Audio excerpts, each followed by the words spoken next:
Hello US எலக்ஸ் நமஸ்காரம். இந்த வீடியோவில் வந்து என்ன காமிக்கிறேன்னா, பிரில்லியன்ட் டோர் ஃபிட் பண்ணிவிட்டு இந்த மாதிரி ஆங்கரிங் ட்ரில் பண்ணிவிட்டு போல்ட்டு போட்டுட்டு அந்த சாவியை வந்து நல்லா போட்டு திறக்கிறாங்க. ஸோ அது வந்து கொஞ்சம் ஃப்ளெக்சிபிளாக வந்து அந்த சாவி போட்டு திறக்கும் போதும் மூடும் போதும் வந்து ஃப்ரீயாக இருக்கணும். அது வந்து அனதர் இண்டிகேஷன் தட் அது வந்து அலைன்மெண்ட் வந்து ஒழுங்காக இருந்தால் தான், அந்த சாவியோட பொசிஷனும் ஒழுங்காக இருந்தால் தான் அலைன்மெண்ட்டும் ஒழுங்காக இருக்குது அப்படின்னு அர்த்தம். ஸோ அதனால் வந்து நம்ம ஃபிட்டர் வடிவேல் பார்த்திங்கன்னா அதிலே தெரியும், அவர் சாவியை வந்து போட்டு திறந்து மூடுவார். ஸோ அது வந்து அனதர் செக்கிங். அவங்களுக்கு இன்டெரக்டாக வந்து அந்த சாவியை வந்து அவங்களுக்கு ஹெல்ப் பண்ணுது. அதை எப்படி செக் பண்ணால் அந்த இது பண்ணுது அப்படின்ட்டு. கொஞ்சம் மேலே கீழே அட்ஜஸ்ட்மெண்ட்டு தேவைப்பட்டுச்சுன்னா இந்த கம்பி போட்டு நெம்புவாங்க இல்லையா, ஸோ அந்த மாதிரி வேலையும் வந்து பண்ணுறாங்க.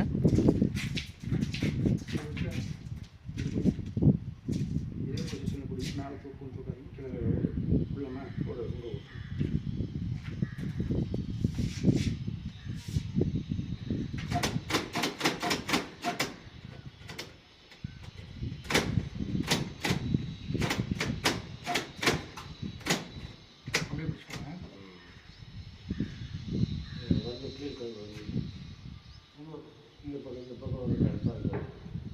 ரோட் திறக்கும்போது நான் அதை தான் பிடிச்சிக்கணும்னு சொன்னேன். இல்லை பிடிச்சிங்கன்னா இருக்கிறேன். அதே மாதிரி போட்டு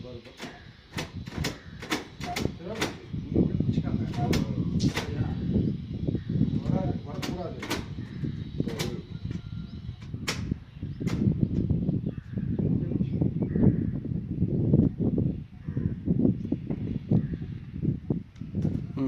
இன்னொரு செக் பாயிண்ட்னாங்க, இந்த சாவி போட்டு திறக்கும் போதும் கதவு மூடும் போதும் திறக்கும் போதும் அந்த ஃப்ரேம் வந்து ஒரேடியாக வந்து நகர்ந்து வரக்கூடாது.